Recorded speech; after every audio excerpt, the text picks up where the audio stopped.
I want us to be known in the same breath as somebody who's reinvented what quick service is. Meet Chris Whalen, the founder of Hyper Energy Bar, a drive-through energy drink concept that has taken the Midwest by storm.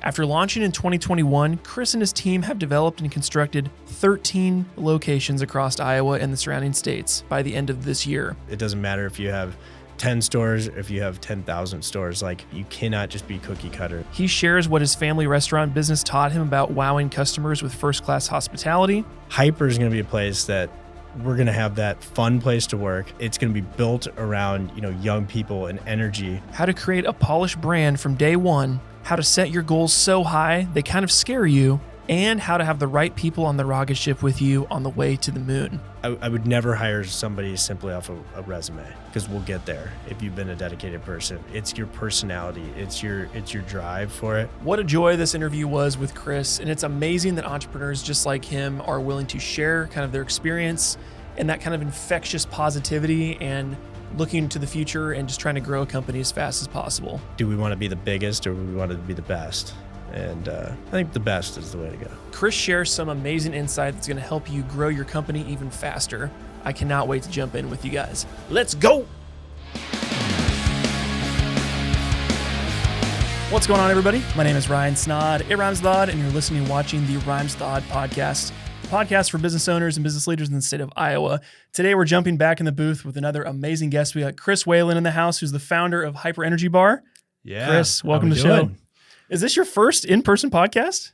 No. Okay. No, so we're not breaking you in. You're well seasoned at this. I'm good. It's been a little while, but yeah, happy to be here. Sure. Well, we were just talking off camera how in-person podcasts have a little bit of zhuzh to it. So really excited for you to make some time and kind of talk to us about how you've started this multi-location energy drink or energy bar, I should say, and kind of how you've started your business. So thanks for coming on. I appreciate it, man. Sure. Thanks for having me. Sure. So for people that don't know who you are or what Hyper is, kind of give me the elevator pitch. I always say if you're in an Uber with a chatty driver, and if they say, hey, what are you doing? Who are you? Like, oh, here's who I am. So what is that for you? So Hyper is a drive-through quick service brand, only drive-through with a couple exceptions, but our primary business is drive-through. Our core product is energy drinks. So made to order, fully customizable.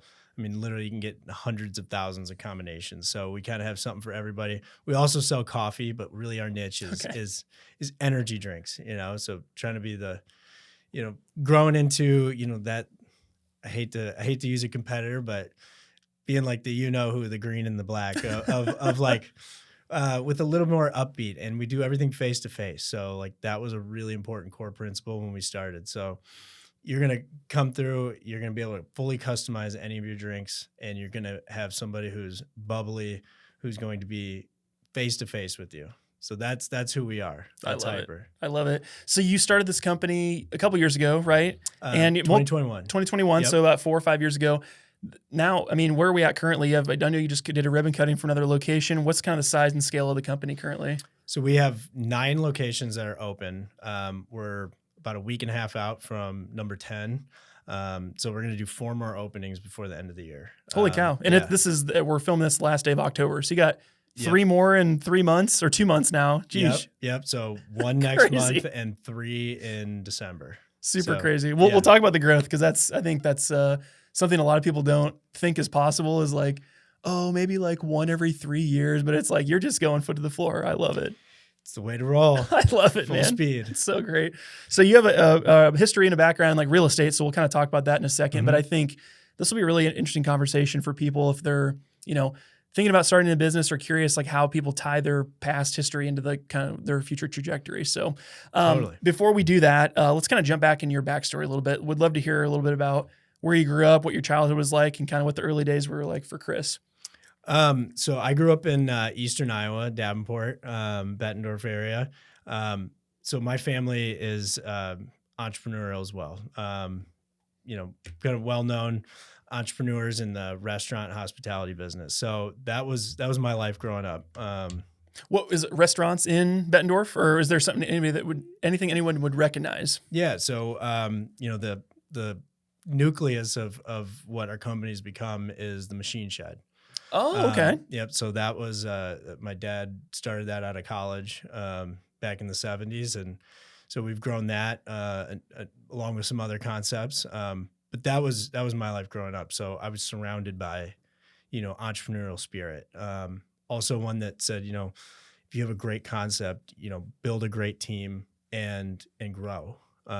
Because growth, you're growing or you're dying, but you also got to grow to, if you have a great team, you got to provide opportunities. So I always kind of function in that, in the fact that, you build something that lasts, but grow it too.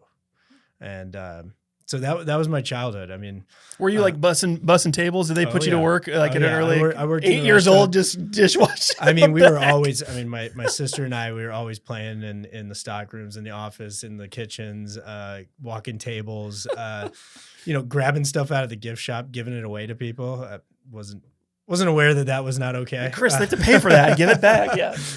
I got away with that. But yeah, no, just being around that, was really a core of who I am today. But yeah, we've been a hospitality family. I mean, a people first company. And that really is kind of modeled on what we're doing, a little bit different way. But, yeah, grew up in the restaurants, grew up, we're also in the hotel business. So worked in the hotel side as well.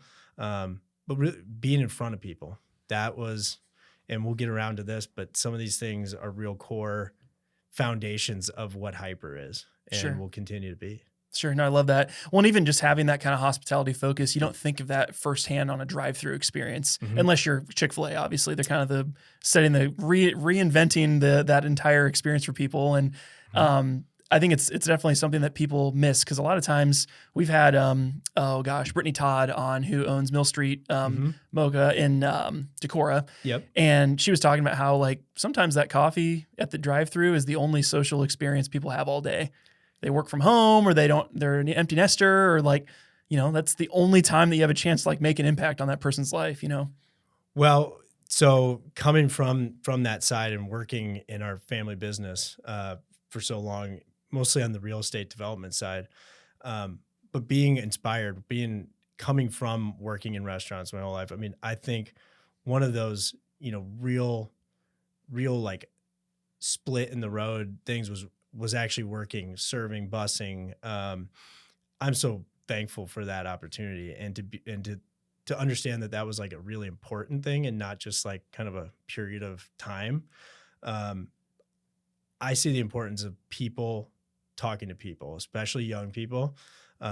So like, when I got to college, my whole life had been, how do I in one night talk to people who are happy, sad, pissed off, that are 15 years old? You get the prom in there. Next table over is, somebody celebrating, their 60th wedding anniversary. Like, you have to be able to switch it off. You have to be able to know how to talk to people all in the same breath, right? And I think that's something that was starting to fall apart, especially in the young people and culture. And so we said, Hyper is going to be a place that we're going to have that fun place to work.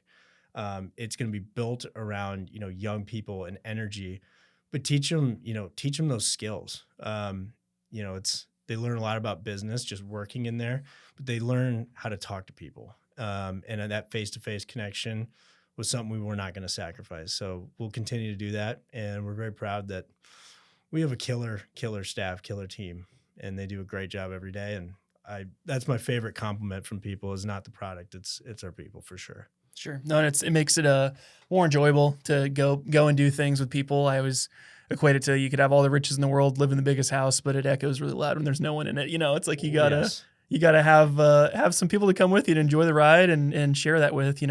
Absolutely. That's a tenet of what we do, is building those opportunities for our team and trying to, as we grow, giving that next opportunity and growth from within is really important. I love that. So you mentioned you went to college. Where'd you go? What'd you study when you went to college? So graduated from Drake. So that we'd been in Des Moines. Part of my, we had concepts here, living in the Quad Cities, but familiar with Des Moines. But Drake was really my introduction to Des Moines and living here and falling in love with the city. And so, yeah, I graduated in 2011. Did you study real estate or any finance or anything Finance, related? Okay, yep, that's yep. a helpful. At least it wasn't.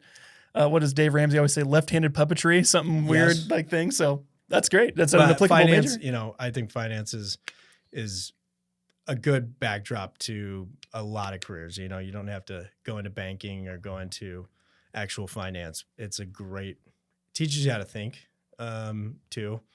But if you're going to go into any business, finance is key. Sure. It's hard to be good at business without not advanced understanding, but you better have some decent understanding. It helps. Sure. They always say the highest percentage of CEOs for larger companies are people that did a sales track or a finance track, because Sales is key too. if you know how to drive sales and you can understand your numbers, there's definitely those two. There's the rah-rah type of CEO, and then there's the calculated, numbers-driven, metrics-driven CEOs out there too. So it's definitely a common track. Yeah, I suggest anybody starting a business, learn finance, go do sales.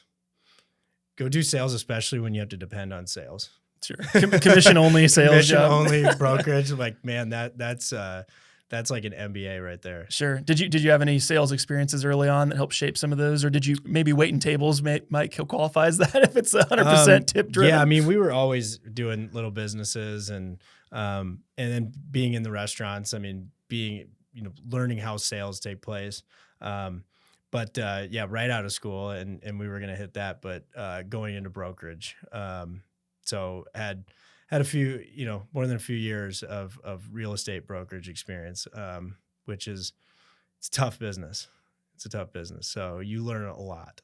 And were you on the commercial side, residential side? Yep, commercial. Which is even longer sales cycles and more decision making, and it's fun. I enjoyed it. It was tough though. It's tough to break in, and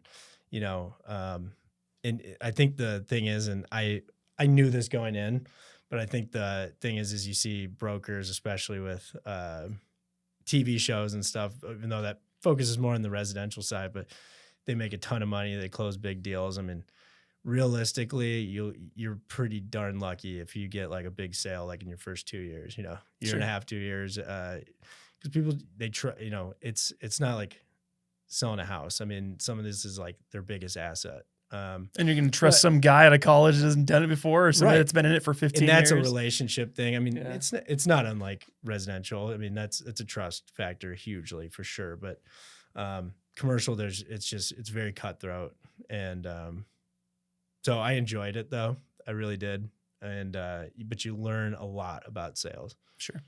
So with your family's connection with the different businesses, did they also have a real estate arm, or was this something new that you kind of left the family businesses and went and kind of did this own brokerage thing outside of that? Real estate's always been kind of a hand in hand with our business. So, we're a hospitality, a people company, product company first, but real estate goes right along with it. So, grew up understanding we do development as well. So we have some non-hospitality assets, but we own our sites.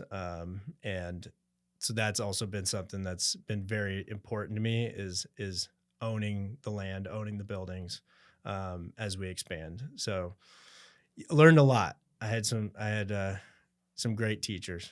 Sure. Well, it's like that was it Founder, the movie, the McDonald's movie. It's like a similar thing how McDonald's kind of did that whole thing. It's like, think bigger than burgers and fries. It's like, how can we be more impactful and have even more impact, Yeah. I mean, that was 70 years ago. And it's amazing how often I quote that or use an analogy from that movie. Mm-hmm. My favorite one is where they draw the kitchen in chalk, because we've done that. And on a tennis court somewhere, and rehearse absolutely. the choreograph, the movements. 100%. That's awesome. When it comes to efficiency and things like that, I'm sure you had some great mentors and things that paved that way for you. How important is it to, especially in the hospitality space, to have efficiency be at the forefront of everybody's mind when you're operating that kind of business? Efficiency is really important. There's a balance though, because when I think efficiency, I mean there's multiple factors, right? You have efficiency mean, you got to be your supply chains, you got to have service, you got to have that dialed in. I think in this industry and like the QSR industry with quick service restaurants, fast food, they've dialed it in so much that, they'd be most of the big chains, and they are going this way, but they'll be happy, if just robots are making it. There's no conversation. You cut out all human interaction. That's as efficient as you can get. Now, is that the human experience? No. So there's a balance, right? We allow for maybe a small lack of a window of inefficiency because we want conversation, and it means something. So could we, dial it in even more? Yes. But I want a different type of experience. Sure. So, when you see brands moving away from the speed being their thing, right? Wendy's, when I was a kid, was always known as like the fastest drive-through. Like you'd order your food and it's literally someone's got a bag before even your car gets to the second window. Like it was that fast. But then people are like, well, crap, we don't want to be known as super quick and like we want to be quality. So like rebrand everything. It's like you kind of see that. Yeah, the fresh, not frozen. Yes, thing, yes. And they don't cut corners because their hamburgers are rectangular or square or whatever. And then you see the same thing with like Jimmy John's where they were known as freaky fast delivery. But then if someone doesn't get it freaky fast, they're upset. It's like you've set the bar so high that you're priming people for failure when they just provide that same level that you expect them to. Absolutely. And you know what? There's a business case for all levels, right? There's a business case for getting, fresh food out of a vending machine, right? That's a thing. If you travel, you see that. I like that, in certain cases. So I think we want to be in a niche that is fast. We are all by accounts faster than many of our competitive set while still having that conversation piece in there. So you want to make sure your product is streamlined, efficient, that it's done correctly. And we do it and we have that conversation. Now, if we cut out all of that, could we get it to you, 10 seconds faster? Potentially. Sure. But we really are in a niche where I want to focus in on the people. So we'll stay there. Sure. No, I love it. Yeah. So you're dabbling in this commercial real estate side. You had options to maybe work in or for your family restaurants, hospitality space, the hotels. What the heck happened when did a brick hit you in the head one day and say, I'm going to start like a quick service energy company? Like how did this company come to idea and fruition for you? Well, interesting enough. So I came back to Des Moines and I was running our commercial development side. So our non-hospitality stuff, we do some retail and multifamily and land development. So I was kind of already focused on some of our non-core product, like non-core stuff, which basically our core would be restaurants and hotels. So it's thinking, what else do we branch into as a company? So we got into a few other things. It hit me. We'd kind of been working on this concept. I'd been working on something that we can scale up, something that is hospitality focused. I'm an energy drink fan. So we just kind of started working on this. This was prior to the pandemic. Pandemic set in. We had kind of had some things mapped out, but our business shut down. And so this was really a time, it was like, we're batting down the hatches. We're pulling out a bunch of, you talk about efficiencies. That was a time it was like, our lights are off, not because we want it to be. So we got really efficient, but I kind of said, hey, this might be the time. It's almost like, it's like God tapping you into saying, this is the time to do it. And so that's when we really started moving fast and doing a ton of things behind the scenes, designing getting more into the details of designing the building, actually like putting it into production during the pandemic, setting up some supply stuff, really getting into the business model. Like, how's this going to look? Because we wanted to come out, we wanted it to look like it was polished and professional, from day one, and say, this won't be like V1, like a version 1 beta. This is going to look and feel like it's been done. And so that was the plan. And we came out in 2021, opened the first one. And so that one's still in Waukee. And it still looks like, well, that's why people ask me, like, how big is this? Like, are you a franchisee? I think there's probably at least 100 of these, right? You're just the Iowa guy. I'm like, no, the Waukee's the first one. It's numero uno. So we came out with a product, I think, just from the building to the design to the marketing, from day one that, we wanted to set a standard. Like, this is not like a one-off deal. Like, this is what we're really focused on. Sure. No, I love it. And I think it's super interesting because having that appeal, you don't want to be so small town podunk that it's clearly a one location, like a little cafe or something in a small town. It's like you want to have that kind of polished, like corporate, professional feel. At what point did you realize that this was going to be like a multi-location thing? Was that kind of the plan from the original get, or was it like something that kind of happened after the fact? It actually was the plan from day one. So basically simultaneously when I bought the first site, I bought the second site, which is just south of here in Grimes. So that we had those two sites picked out. So we knew we were going to do 1 and 2. So we opened the first one, and then I think 3 months later we opened the second one. And then it was probably another 6 months before we opened the third one. So yeah, we had a plan. I know things work. They're hard. It's hard to jump and keep the balls in the air, but the business side works better at scale. If you have a really good foundation, and we kind of figured it out. Like the first 6 months, we're like we learned a lot. We thought we had like, this rock solid thing, and you're just like, man, I didn't know anything. Sure.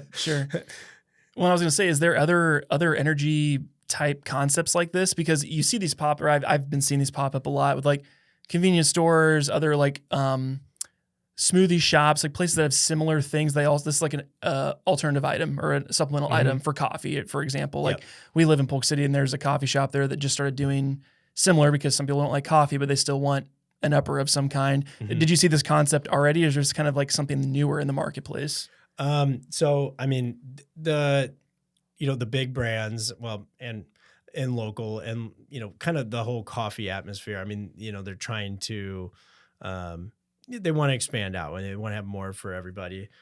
So I mean, we weren't the first to have energy. I think really we were the first to make that our prime product. So and saying like this, our business is energy. We also do great coffee. I do have to put that in there. We do awesome coffee, but being that is as our first and foremost product versus coffee, we also do energy. So there wasn't really anybody doing that, and so we had to make sure our product was the best. And I'll say that to this day. The challenge, I don't think anybody has, as good of a product as we do. Sure. Well, and being an energy drink fan yourself, were there certain, that the CPG place, like for the C-stores, are just nuts right now. There's like every single influencer brand is making, like you see First Form, Ghost, you see like Raw Energy, like all these people are coming in the space trying to like fill space as much as they can. Were there certain things that you took from that growth in that industry to try to kind of parlay some of the attention away from C-stores and be like, hey, you can get a better product or a similar product in a different experience without even getting out of your car, I'm still a fan of a lot of those companies. Let's hear them. What are some of your favorites? So, personally, I think Alani did a great job with their company. And I think that, just the people behind it, the whole branding, they crushed it. I'm a big First Form fan. Okay. Love a lot of their products. I think, and then I think some of the, Ghost obviously had a big breakthrough, That licensing, like, oh my gosh, Mhm. one little thing. Yeah, Let's put your huge. favorite cookie Yeah. company, your favorite gummy bear, like your favorite whatever on there, and people buy it like crazy. It's crazy because I'm a big fitness guy, and like I hadn't even heard of Ghost before like a few years ago, and then they turn around and just absolutely, rocket through. So I think there's some great companies out there. I think and they built these, really strong networks. They built really strong branding.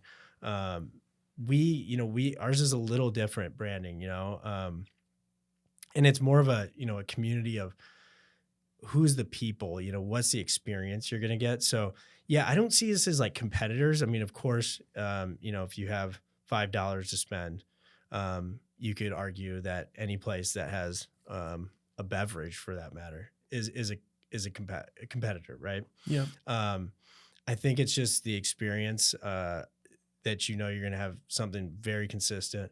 Our people are going to be consistently happy. They're going to know you. If you're a regular, like there's a deeper connection, and we've paid a lot of attention to the team that we hire because it's going to feel like you're going to your favorite restaurant. Mm-hmm. So there's like a whole different, there's a human element behind the brand. That's hard to achieve.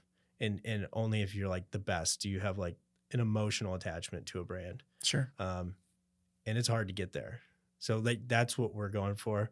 But yeah, at the end of the day, we, every one of these, coffee shops, beverage shops, consumer brands, everyone's a competitor, Mm-hmm. because, it's a choice. You vote with your dollar. Sure. Well, there's always a different vibe for different places. Like you think like Starbucks being as big as it is, but that vibe they're going for is that like warm little like snuggle up in a blanket. In Washington, it's raining. Like that's their vibe. Where that might not be the vibe for somebody. They might not fit. That might not connect with their ethos, who they are. Like I don't, I'm not in that world. It's like maybe they want to do something else or have a different vibe where it's like you said, kind of this high energy, young, energetic. Totally Place to be and get that energy, and then I'm gonna take this and I'm gonna go crush my day. That's us for sure. The thing with Starbucks is they owned that lifestyle, because their whole thing, they coined the third place. That was where they were birthed from, is like you got home and you got work and you have Starbucks. Like that's the third place. That's in their marketing. And what happened, obviously they're the biggest, but they got away from the customer side, the customer service side. And you can see that right now. And they're still going through it, and they're reeling from going ultra efficient. That was their, that's the last 10 years of their business, has been crank it out fast as we can, ultra efficient, order on your phone. We prioritize that. And now they got to figure out how to unwind it. And, they're a strong company, and like, they'll figure it out, but it's painful because they're like, that's what people knew us as. They knew us like we were the place. It was our regular, like we were the regulars. We knew the people. And, so it's hard. You gotta really decide, like, do we want to be the biggest or do we want to be the best? And, I think the best is the way to go. Sure. That's always good. People usually pay more for the best too, or they're 100%. More loyal to it. I always think of like clothes or anything really. It's like you can get something that looks good or whatever, but it's going to fall apart in a year, or just invest in something that's going to last you 10 years. It's probably 3 times the price, but you don't have to buy it again, type of thing. So yeah, exactly. I think it'll be interesting too, if people are listening and it's like, you're talking through the launch process of buying 2 plots and kind of planning this out. Did you guys have kind of, being a metrics guy, finance guy, was there like a timeline of a certain ROI that you're like, okay, we need to cash flow these locations in 6 months or else, or hey, we want to hit 10 locations in 2 years or else, or what was kind of the, like, I'm sure there was like artificial or very real like rails keeping you in kind of this like area to pursue that kind of growth as quickly as you were? Of course. Yeah. I mean, we set, we weren't looking to, how do I put this? We weren't looking to, make a killing like out of it. I mean, I set a very realistic, conservative, pro forma, and, it took a little while to get there. I mean, you just do the old school things. You're talking to people. I mean, that's like my favorite part of the business, telling the story. What are we? Why do we exist? And it took a little while, but eventually that pro forma, that 1 year pro forma, we blew through that pro forma. So, and I think, I guess every site's a little different. We're investing more in our stores. We're doing a lot more in landscaping. So if you go to our newer stores, and you'll see some of them that are coming out over the next year, we're doing a lot more, really building this, like a updated, brand standard. So putting more in our stores, putting more in our sites, choosing better sites. And I don't, not to knock our first sites, but like, the one in Waukee, it's great now, but at the time, it was second row at a field, now there's a Target next to us, but, this one in Grimes, was behind a car wash. So not exactly like, main and main. So now we're kind of up, we're spending more on sites, we're spending more on our buildings. And I wouldn't say that we have these hard targets that, we have to, I'd like to cash flow. It's nice to cash flow like month 1, month 2. Sure. And that's always nice, but yeah, we don't have like necessarily hard targets, like, make all our money back in a year or something. Sure. It's awesome if you do. Sure. You hope so anyway, right? I go by pro formas, and we're long-term holders. So, some of our things are, and we don't sell it off like net leases so, when you hold things for a long time, your horizons look a little different and your pro formas look a little different. So that's what I grew up with, is a long-term vision. Sure. In 47 years and dozens and dozens of properties, we've only sold 2 properties out of, like 100. Oh, wow. Yeah. So it's definitely a long time horizon, but also, like you said, how can I offset these expenses, cash flow it? Because if it's cash flowing asset that's growing, appreciating, yeah, let's buy another one. Absolutely, as much as you can, right? Right. And we always internally, everything's guns and butter, right? So, that one. I've not heard that phrase. No, it's a military thing. Hey, we got so much. You can either buy more guns or you can buy more butter for food, and everything's a choice. So, so we're always looking at that and looking for the next opportunity. But, sometimes it's like, well, we got to buy a new van. We got to buy a new machine. We might have to do one less opening next year or something. So Sure. It's always the conundrum. Sure. No, and I think it's a big piece too. As you were kind of like launching the business, what were some of the team that you built in place? Because obviously you didn't do this by yourself. Who were some of those key first people that helped you get that first one opened and launched? And then what was kind of that like learning phase that like, okay, for number 2 and beyond, we need to get these systems kind of plugged in more? Absolutely. It was a pretty small team. I personally built out our first office warehouse, just me. That was a lot of fun. Hauling, just hauling in my own car, products, and a lot of hard work. I did bring over somebody who'd been with our family company for a long time, and she was a great manager, and so she came over to help us. I'd hired 2 young people that I didn't really know, but I hired them to be our first managers. So there was, it was a small team. Like and my wife was on board too. Can't forget her. Right. So she was there the whole time. We built this together. From the very beginning, Izzy was part of our marketing. She now runs our marketing side. But yeah, there's a lot, and she ran one of our locations at a point in time too. So we just kind of did everything, and learning a lot from the very beginning. But it was like, here's our playbook, but our playbook changed every single day. We thought we had like we knew everything, but a lot of that first year was us working in the store, we were talking to customers every single day. I was in the stores every day. We'd open or close if there was an issue, and I couldn't be in the office. Like a lot of times I was getting that I couldn't be in the store and I had to be out. I was getting calls, something's broken, like, oh, someone didn't show up, it's like 5 a.m. I'm like, all right, I'm going. And that's just kind of what you have to expect. But we built a great team since, and we've had some people there that are still with us from the day one before we even opened the first stores. And we've built a really strong team, great culture, and I love working with them. They make every day fun.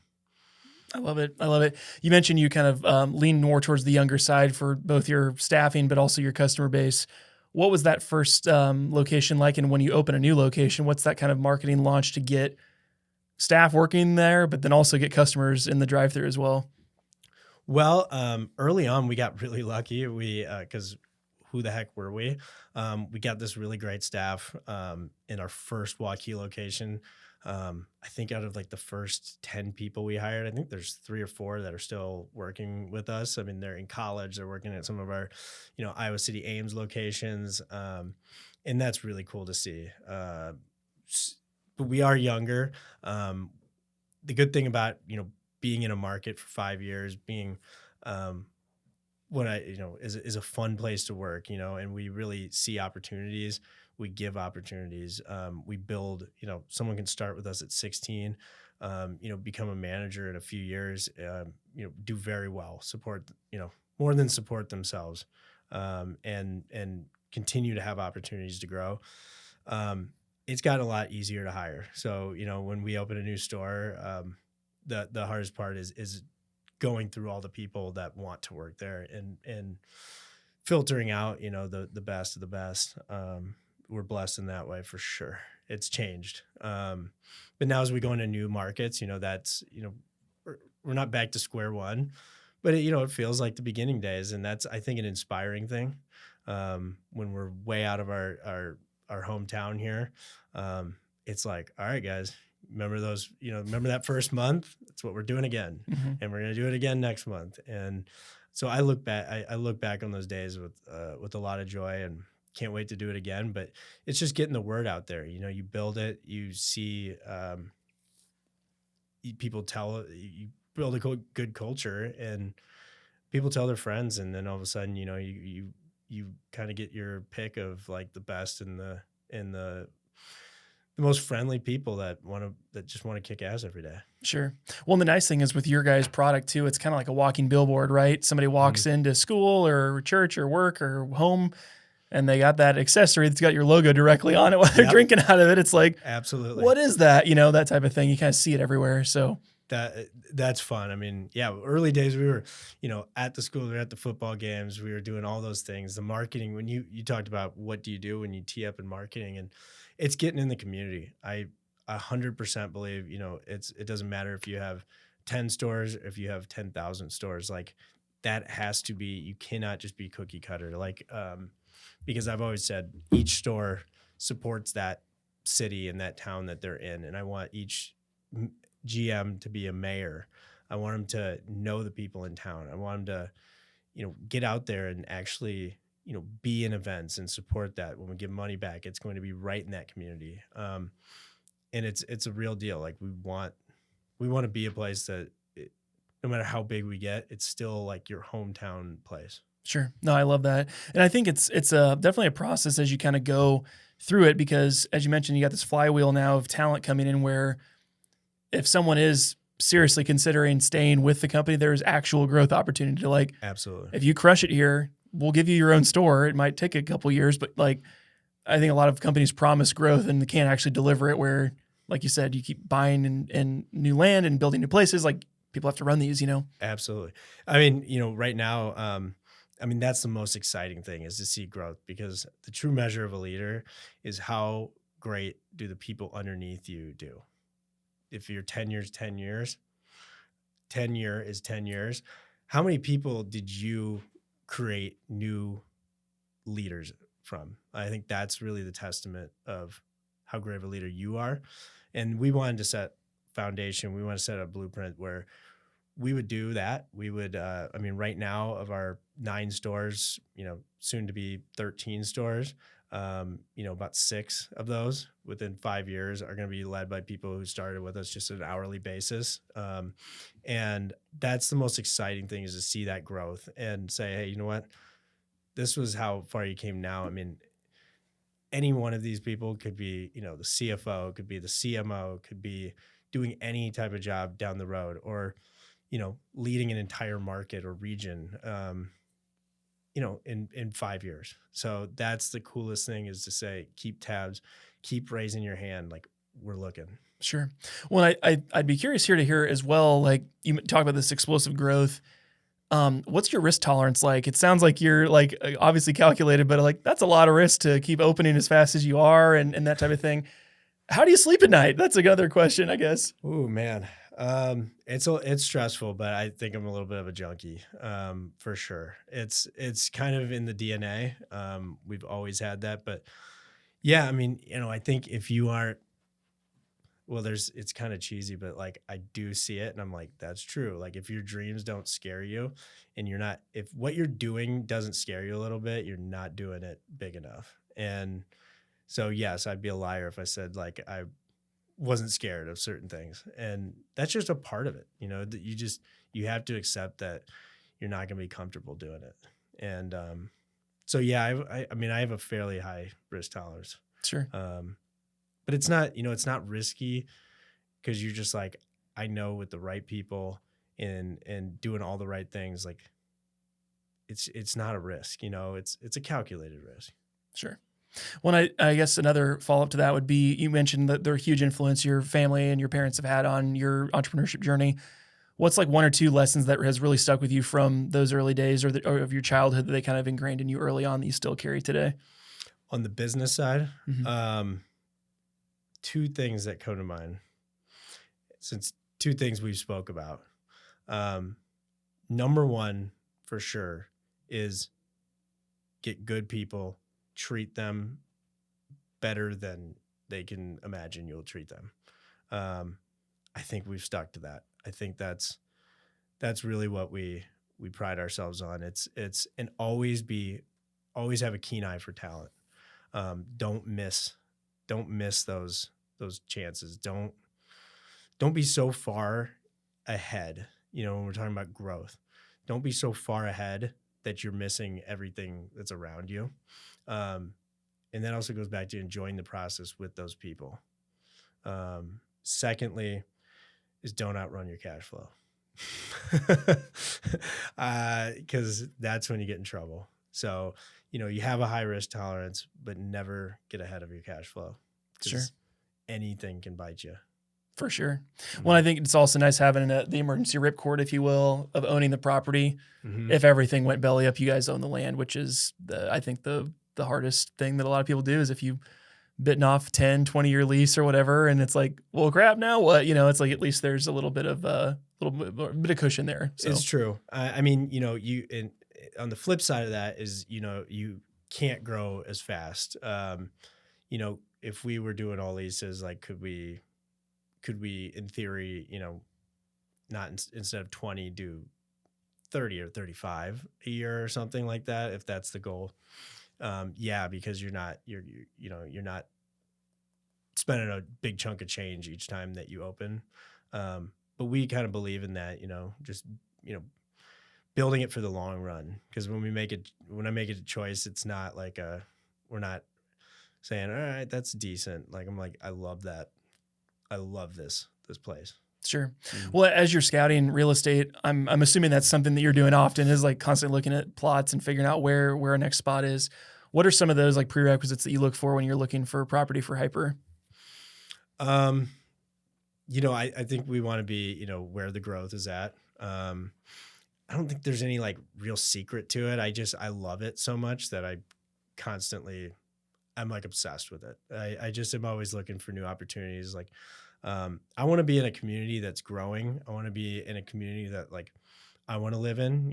If we're going to a new city, it's a place that you can drive through and you're like, I like this place. I could live here. Those are the places that we are looking at growing. Um, just some of the fundamentals you want, like strong population growth. You want strong retail growth. And then, for me, it's like, where can we actually like buy something at? There's places it's just very hard to do. So some availability is an issue, and competition is huge. So we're looking at our competition, and kind of everything. There's so much more competition than there was, even 15 years ago. That's probably appropriate. Just so many more concepts in the market. For many years, you kind of had like when you were talking about who is seeking sites at a mass scale, you had McDonald's, BK, your Chick-fil-A's, you had two handfuls of guys. And Sure. now you just look over the last 10 years at how many concepts have scaled up, and are kind of at every major development now that you never saw 15 years ago. They didn't exist 15 years ago. Right. Well, neither did we. It would feel like every retail strip's got like Cost Cutters, a Little Caesars, and a Jimmy John's. It's like a nail salon maybe. It's like, well, that's why guys build those things. Yeah. You're like I think there's like 10 guys that are pretty solid. Yeah. You go to your Rolodex of 50 of like, do you want to come in here? The lease is $10,000 a month. Come on in. It's honestly not that much different than that. That's kind of how those like little strips work. But just as buying a ground, like who needs an acre of land? Mm-hmm. There's 3 times the amount of concepts seeking that same piece. So it's tougher competition. We're just constantly looking, and we're looking at markets. Another big thing is not just, the growth of a place, but I for the most part, don't want to go in and do one location. Like I want to go into a market where, we can do 20 locations. Sure. Because then it's like every corner you turn around, there's another one. It's just that more, everyone's got it in their hand. You're at the like local community thing and everybody's got a hyper drink. It's like, okay, I'll give it a try type of thing. Yeah. I mean, I don't want to go in and flood, like, we probably won't be like, we'll never be like Starbucks, where there's one at every intersection or, but we want to be able to cover ground, and we want to be able to do it. And I think with scale, you have efficiencies that just work way more famously than they do in a small market. It's hard to do a 1. It's hard to do a 2 location market. It's just, there's much tougher things. Your overhead's just naturally higher. Your economies of scale are just, they're harder to achieve. Sure. Yeah. No, I think that makes a lot of sense. We talked about kind of branding, the bold colors, kind of the terms you use, like as Energista. Am I pronouncing that correctly? Yep. How much of that is like ingrained from the very beginning, and how much of that is like feedback from employees and customers and kind of the culture that's like grown past what you wrote it out to be in the early days? Good question. So we came in, that part of that early on thing when we said we're going to build a lot of things that, that professionalism, that, coming out the box, looking like an established concept.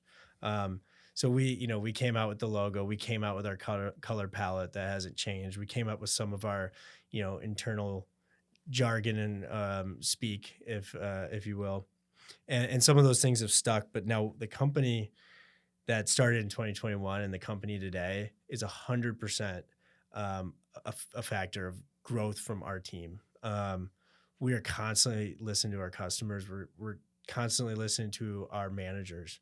I mean, so much of the policies in the culture and in the processes that we do are crowdsourced from our customers and from our staff and our managers. It's we are not hierarchical. Like I can't remember maybe a few times where I said, I thought of this. This is something everyone's going to do. Most of the time I hear a great concept, a great rule, a great, something, and it comes from a customer. It comes from one of my young managers, somebody who just started with us. I mean, sometimes it's been somebody who's there a few days. I said, Chris, what about this? And I'm like, damn, that's a good idea. That's how we built the difference between who we were in 21 and who we are in 25 is 99% feedback. Sure. Just crowdsourcing growth, right? I love it. Best idea wins. I love it. No, that's perfect. We're going to take a break from the whole storyline here. We do what's called the lightning round in the middle of the show. So I ask you some random questions. I haven't briefed you on what these are, so you couldn't prepare any answers. Nope, didn't know this was coming. Yeah, exactly right. But we do this in every show, so we'll try to take care of you here. First question: how many energy drinks do you have each day? Oh gosh, too many. 2 to 3 sometimes. So, Is there a hard stop of like past a certain time you can't take them, or? I try not to have. So it depends on when I'm going to the gym. Depends if that's a morning or an afternoon. So I don't want to go past 5, but if I'm lifting in the evening, I probably have one at 5. Sure. I love it. I love it. What's the craziest flavor idea that hasn't made the menu? Oh man, we have so many. Depends on who you ask, because every palate's different. But I always tell this funny story. We had this girl who worked for us. She's awesome, kicking butt out in the medical world now. But she worked for us for a little while, and her personal favorite was mint. She liked mint everything. Okay. So a big thing at Hyper is surprise drinks. So it's kind of, Energista's choice, and it's a huge thing. We just have great knowledge inside the Energista, and so some of the customer favorites come from them. They just pull the random wheel of fun. They have like their, like each of our Energistas has like their own like kind of lists in their head. And so they do things that are completely off menu, have never been featured, any of that. They just have their own concoctions. But we had one that she liked to put like non-energy flavors into her surprises. I finally had to pull her aside and say, basically, I give her the old Joe Dirt thing. It's not you. It's not about you. It's about the consumer. Right. Snakes and sparklers are all I like. Yeah. It's not about you, man. It's the consumer. I love that. I said, no more mint. Sure. No more. There's just a few things that don't go along. She's like, I love it. I said, Sure. For you. I love it. I love that. Especially growing like a kind of a younger audience. Has there been any like hate or critique or like social media negativity? I would say that's like kind of been something that you've made you like actually stop and think. Like, obviously there's haters all the time, but anything that you've gotten like consistent feedback from that you're like, okay, we should actually like address this as a company and see if we can fix this for people. Yeah, absolutely. I mean, the internet's filled with mistruths, and then you do get a lot of good feedback. And I think one of the hard things that we constantly battle with is like wait times. And it's just really hard because, they're like, well, there was, I was 10 cars in, and it took 20 minutes. And it's like, at the end of the day, it's hard to move past that because that's only 2 minutes a car, which is kind of our goal. And if you kind of look at the competitive set, I mean, most of our competitors are kind of into the 3 to 4 minutes. So and if you walk into a Starbucks and there's 10 people in line, you're probably waiting that same length or longer, to go in. Right. So, I mean, that's the hard thing because it sucks to wait 20 minutes. But it's kind of general math. And so we try to work on things to make things go faster, while keeping that same thing. So it's how do you balance while not upsetting? And most people understand it. But you get a lot of feedback, you get, we've gotten a lot of great ideas from our customers, but, then you just get people who, don't understand it or, another one of these are coming, kind of things. And you gotta just kind of toughen it up and say it doesn't matter. Sure. Yeah. No, that's great. Being a metrics guy, what's the one metric that matters most to you when measuring a location's success? The success. EBITDA is the golden rule. So, I mean, we success is based on EBITDA, and we have our stores do very well, and we have awesome managers who understand the numbers. But what you understand is that like sales growth is great, but you can have sales off the chart and have a really crappy location. You can have a crappy business. So there's a rule, that sales cures ails, but you got to have your fundamentals in place or it doesn't. So, EBITDA, those assume most people do understand that, but it's, that's kind of what we consider our scorecard. Sure. In the restaurant business, at least. Sure. So yeah, that's our golden metric. I love that. That concludes the lightning round. You've passed the gauntlet. Congratulations. We talked a lot about some of the challenges that come up in this growth, like with staffing, with supply chain, with technology integration, all the different things. What are some like habits or mindsets or kind of like, I would call it default mode, things that you do when crap hits the fan and you have to like go into problem solver mode? Breathe. Sometimes I forget to breathe. No, I think, I don't know. I'm probably not the best person to ask because sometimes I go a little bit beyond, when stuff hits the fan, I have to remind myself to be calm. But I think, once you get over that in your own head, I think the most important thing is to be calm with your team. I've gotten way better at that, is just saying, you know what? All right, I can freak out a little bit, but let's get the team together. The solution is probably far easier than it initially seemed in your head. There's so many of those fires that, when you hear about them, especially if they come in at like 5 a.m., because that's usually really not a good thing. You just have to. You're trying to sleep, or you're already doing something else for the day, or you just got up. You're like, just about to get in the shower. Oh no, we got a fire.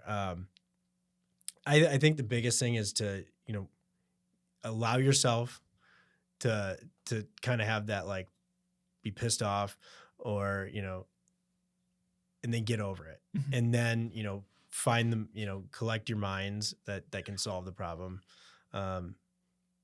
I don't think there's anything magic about getting through it. I think you need to have a team that can respond. And it's easier said than done because especially in the early days, it falls on you. And I remember a lot of days where I'm like, I have no idea what I'm doing. I don't know how to fix this problem, but you be resourceful and, but have some good outside resources for sure.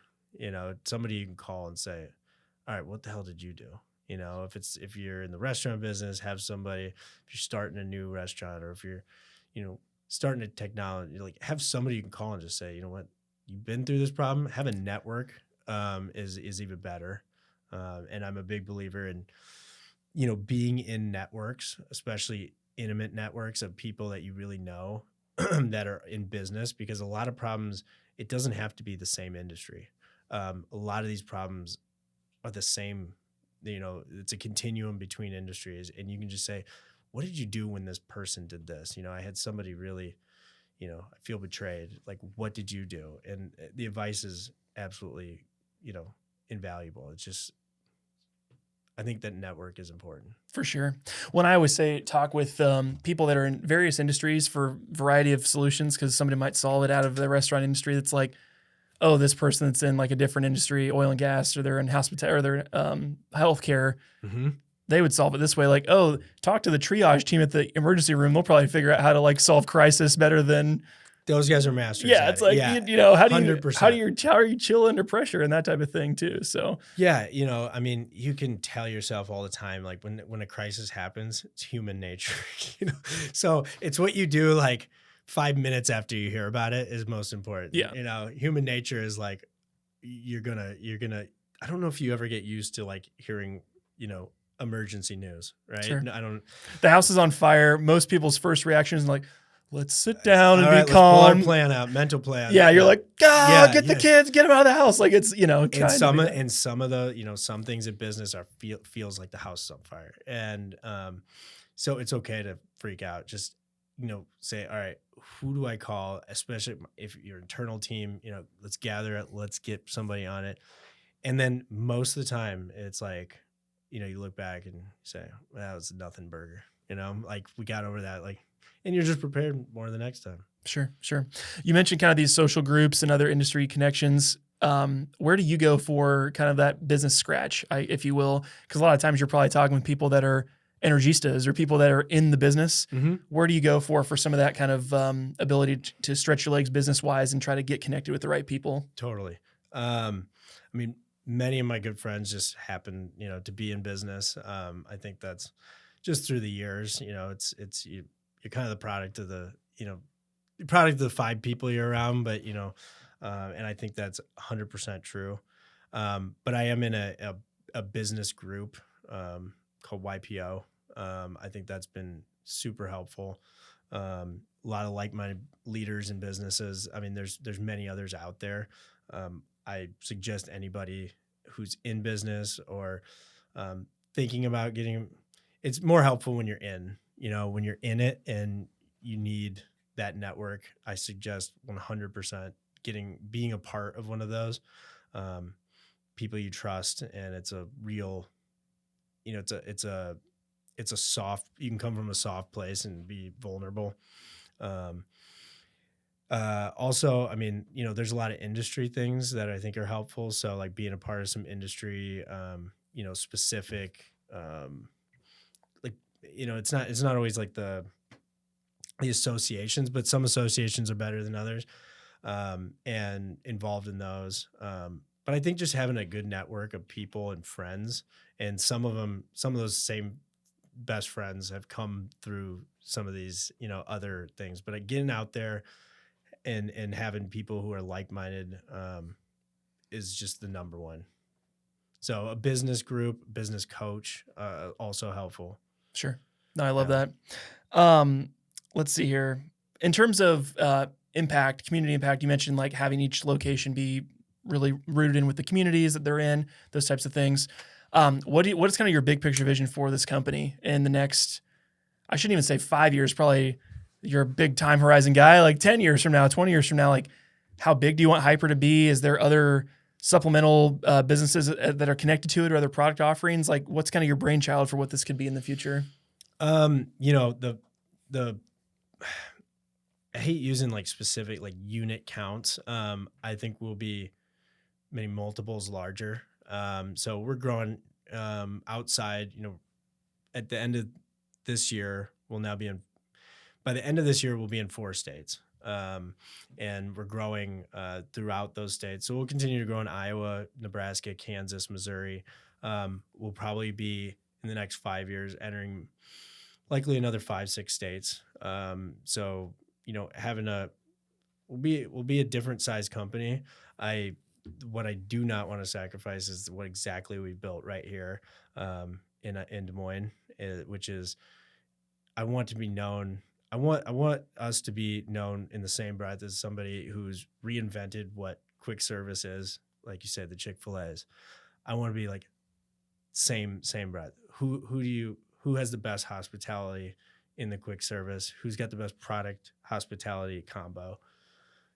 That's going to be Hyper, Chick-fil-A, down the list. I mean, that's where we want to be.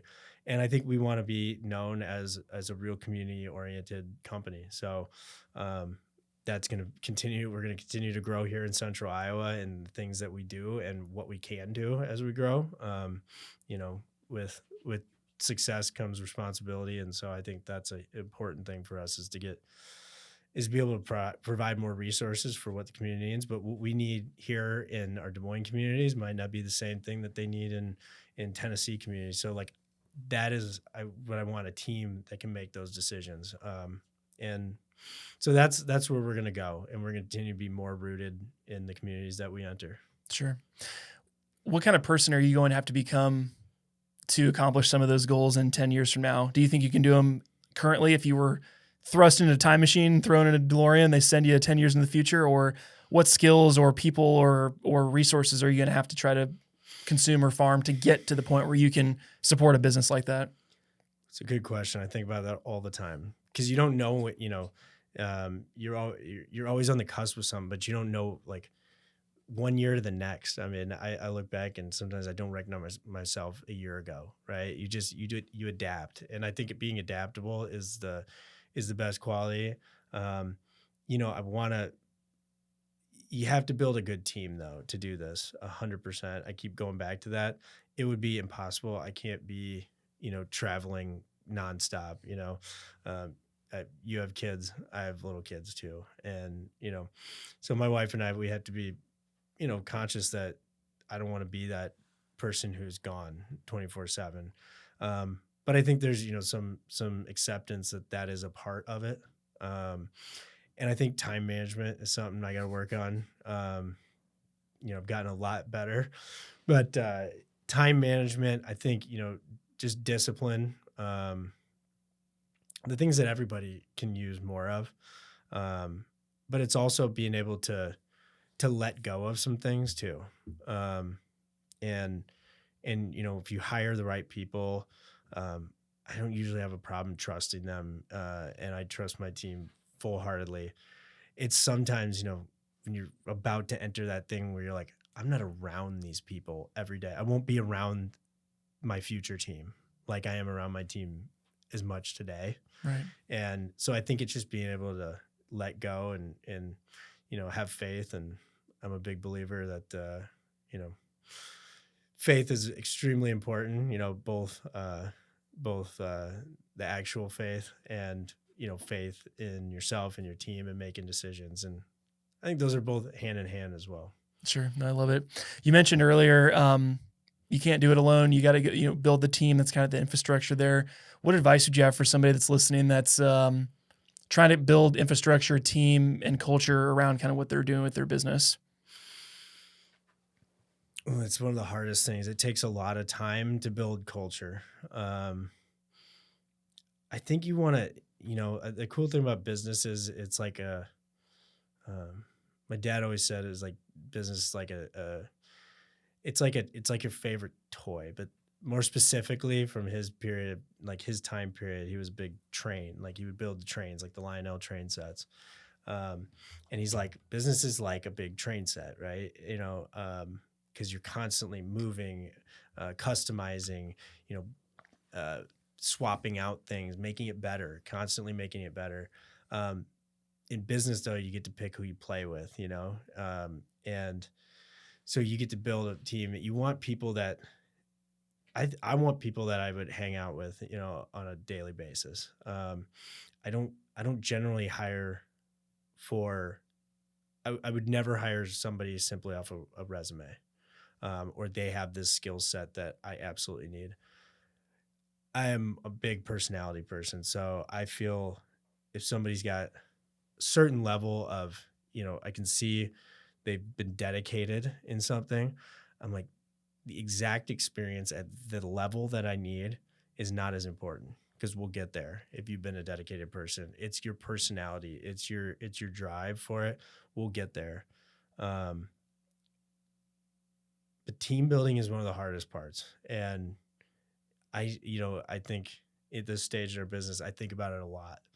So, I mean, I'm always asking for advice on team building. It's one of those things. It's like, it's another human nature thing, right? You're always kind of saying like, what do I need? Who do I need? Like, what do I need to do? Am I doing enough for this person? Am I paying enough attention? Am I missing things? I don't know if that ever goes away. I've talked to enough people that it's always there. And you got to be a little hard on yourself sometimes too. And be easy that you're going to be hard on yourself, just say, I'm just going to do this through the process. As we're building people and we're trying to find it, and we're picking some people. Sometimes they don't work out, but always finding out what I'm thinking 2 years ahead. So that's, you maybe want to build the team now that you'll need, a year from now, 2 years from now. Sometimes it's really hard to get into it once you need that person. But you're like, oh shoot, we're in the thick of it. I need that person. That's when it becomes really hard. Because you're like, crap, I got to go hire for this, but I need it done now. It's like hard to do. And you're like, I really hope I don't make the wrong decision because subconsciously I'm telling myself how badly I need it. Sure. Mm-hmm. That makes total sense. Chris, has been so great talking with you. I want to be mindful of your time. Where can people learn more about you or the company and kind of maybe they want to come check out Hyper and get a drink, where can they learn more about you guys? 100%. Hyperenergybar.com. We have a bunch of cool stuff on there. Our social media is by far and away our number one place to see what we're doing, where we're growing, what kind of new stuff we're working on. So Hyper Energy Bar on Instagram, Facebook, and just keep a lookout. We're going to be coming, growing, expanding here in Iowa and throughout Nebraska and the Kansas City metro. So keep an eye open. Very good. We'd love to see you. Very good. Well, I appreciate you coming in and taking the time. I'm sure it's fun to just take a break from running the business and talk about the business for a change. Absolutely, man. Yeah, thanks for having me, Ron. Absolutely. Well, if you guys made it this far in the show, you guys know what to do. If you're watching on YouTube or Spotify, make sure to subscribe. We're trying to hit 1,000 subscribers by the end of the year. So make sure you guys subscribe if you're not already. And follow us on social media from clips from the last 99 episodes. This is the 99th episode. Pretty crazy. That's cool. New episodes every Monday morning to help you with your morning commute and motivate you for your business and your life. But until next Monday, my name is Ryan Snod. It rhymes with odd, and I'm out. Peace.